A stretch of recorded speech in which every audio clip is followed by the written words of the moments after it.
O Senhor plantou uma vinha com amor, dela cuidou, esperou que desse uvas boas, uvas bravas, dela brotou. Que mais podia eu fazer? Assim perguntou o Senhor. Tudo eu já fiz pela vinha, como Supremo Pastor.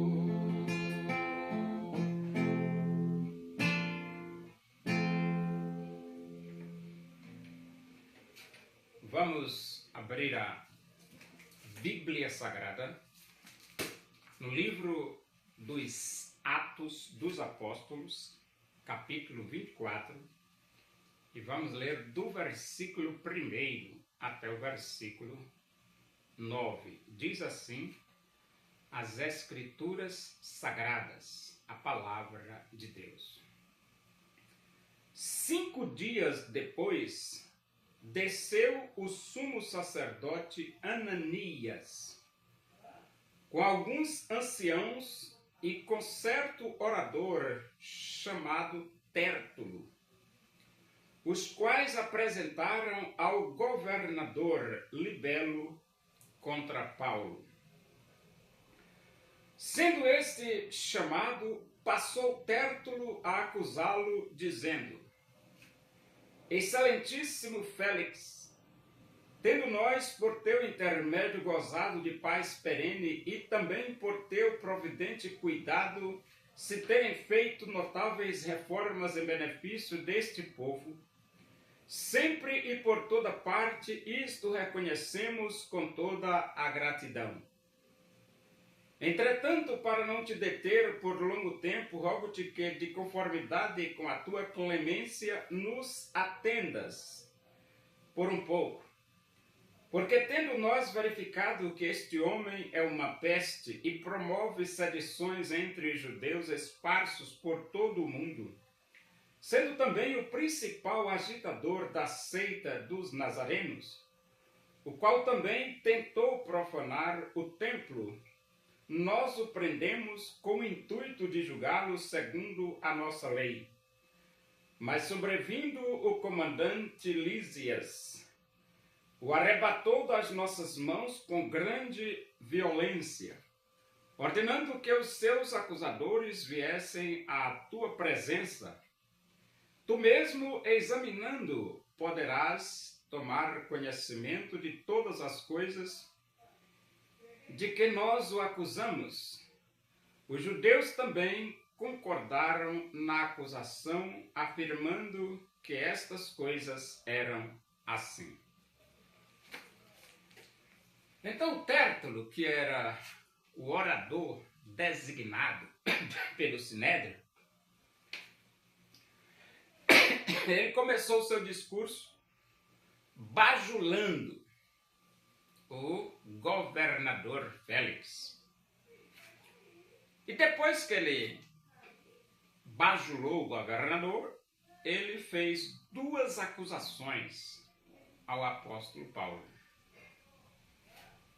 A primeira acusação, que Paulo vinha distribuindo, ele diz assim: promovendo sedições entre os judeus esparsos por todo o mundo. Promovendo sedições entre os judeus esparsos por todo o mundo. Isso foi a primeira acusação de Tértulo, o orador. E a segunda acusação que ele fez com relação a Paulo foi de profanar o templo. Só que as duas acusações que Tértulo fez com relação ao apóstolo Paulo no seu discurso, as duas eram mentiras. Por que mentiras? Mentiras pelo seguinte, que com relação a essa questão de promover sedições entre os judeus esparsos por todo o mundo, Paulo não estava promovendo sedição nenhuma entre os judeus. Paulo estava dizendo por onde ele passava que só Jesus Cristo salva. Agora, por que isso não é sedição? Porque a própria lei de Moisés também afirma que só Jesus Cristo salva. Ora, isso é lógico, né? Se a própria lei de Moisés afirma que só Jesus Cristo salva, e que Paulo, pelo mundo por onde ele passava, como está aqui Tértulo falando, por todo o mundo, né? Paulo dizia que só Jesus Cristo salva. Que sedição é essa? Não tem sedição nenhuma aí. Agora, o que é que se cumpre? Se cumpre a realidade que Jesus Cristo falou para os fariseus. Jesus disse assim para os fariseus: se vós ouvisseis Moisés, vocês ouviam também a mim. Porque Moisés falou a meu respeito. Agora vocês não obedecem Moisés, como é que vocês vão obedecer a mim? Então, quem estava errado nessa questão? Paulo ou o Sinédrio? O Sinédrio. O Sinédrio estava errado. Só que, por exemplo, questões religiosas não se resolvem assim muito facilmente. Por que não? Porque é uma questão subjetiva e quando a pessoa está cega, não tem como resolver. Ela está cega, ela não enxerga. O Sinédrio era cego. A cúpula religiosa dos judeus era cega. A elite religiosa dos judeus era uma elite cega. Então, o que precisava a elite era: desvenda os meus olhos para que eu contemple as maravilhas da tua lei. Mas eu pergunto, quem pode desvendar o olho de cego? Ninguém, só Jesus. E a outra é: lâmpada para os meus pés é a tua palavra e luz para os meus caminhos. Eles deviam ler a Bíblia para poder ter os seus olhos abertos, iluminados. Lâmpada para os meus pés é a tua palavra. Então, na primeira acusação de Tértulo, caiu por terra, porque a lei prega que só Jesus Cristo salva e Paulo também pregava que só Jesus Cristo salva. Então, Paulo e a lei estavam compatíveis, unânimes, estavam unidos. A segunda acusação, ele diz que Paulo profanou o templo. Essa acusação dizendo que Paulo profanou o templo, Paulo não profanou o templo coisíssima nenhuma.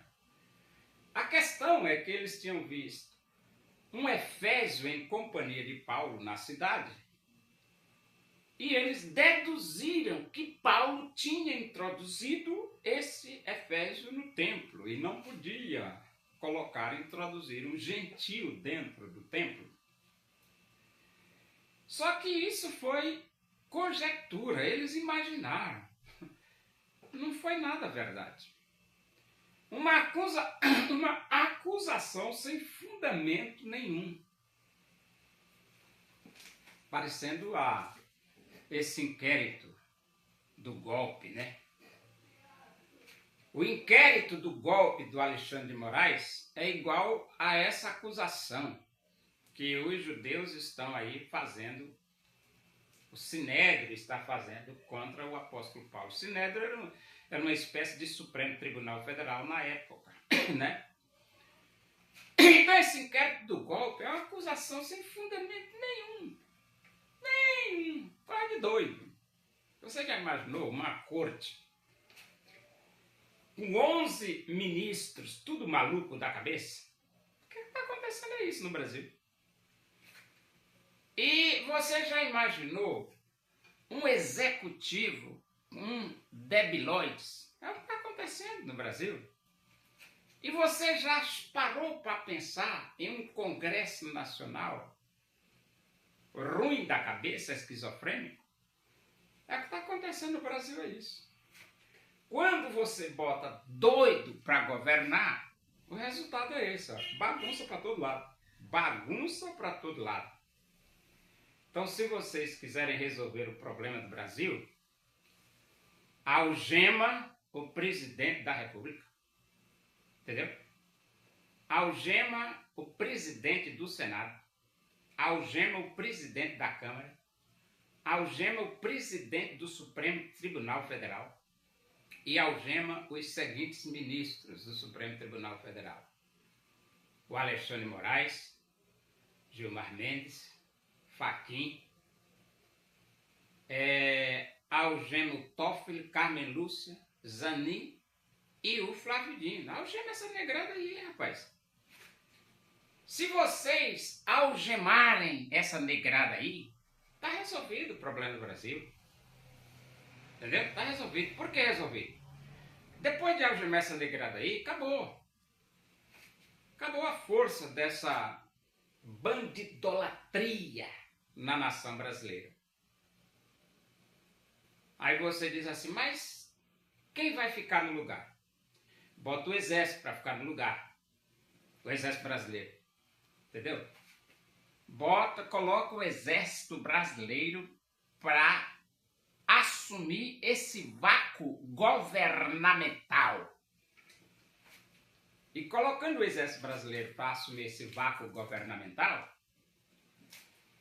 promove eleições a presidente da República. Imediatamente. E quem quiser ser presidente se candidata. Pronto. Terminou as eleições, enquanto estiver no período de eleições extraordinária, que é uma eleição extraordinária, o exército fica comandando o Brasil. O Brasil na mão do exército está em boas mãos. O Brasil na mão do exército está em boas mãos. Em 64, quando o exército tomou de conta, não teve um período tão tranquilo e tão bom no Brasil do que de 64 até 80 e lá vai pé daí, quando eles passaram o comando para as diretas já, né? Ou seja, para o Tancredo Neves, né? Passaram o comando para Tancredo Neves, mas Tancredo Neves morreu. Quem assumiu foi Itamar Franco. E então, o Brasil viveu muito bem na era militar. Algema essa negrada aí, deixa o exército tomar de conta do Brasil, promove eleições extraordinárias, elege o presidente, e o presidente eleito se responsabiliza para colocar ordem na pátria. E naturalmente, se tiver umas eleições extraordinárias aí, Bolsonaro vai ganhar. Porque não vai ter mais urnas eletrônicas falsas para roubar as eleições, não vai ter mais roubo, porque o exército não deixa. Entendeu? O exército não deixa roubar. E então o Brasil volta a ter uma tranquilidade.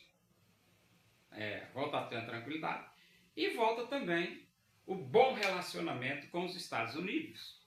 E com Donald Trump, tudo volta ao normal. E então, duas acusações feitas por Tértulo, que Paulo andava promovendo secções no mundo inteiro, mentira.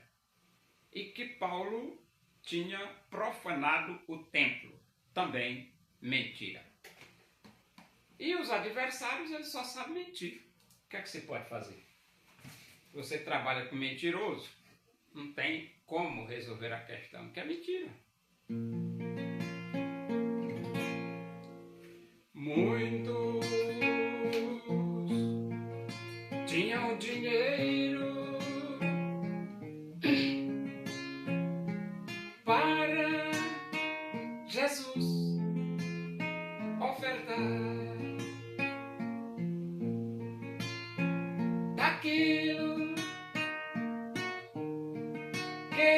sobrava. Quiseram a Jesus doar uma viúva pobre, foi a Jesus ofertar, lançou ali 2 pequenas moedas, seu tudo quis ela dar. Oremos. Agradecemos a Deus por esses momentos na tua presença e que o amor de Deus, a graça do nosso Senhor Jesus Cristo, a comunhão e a consolação do Espírito de Deus seja com todos nós aqui, com todo o teu povo, em toda a face da terra, hoje e para sempre. Amém. Boa tarde, que Deus vos abençoe.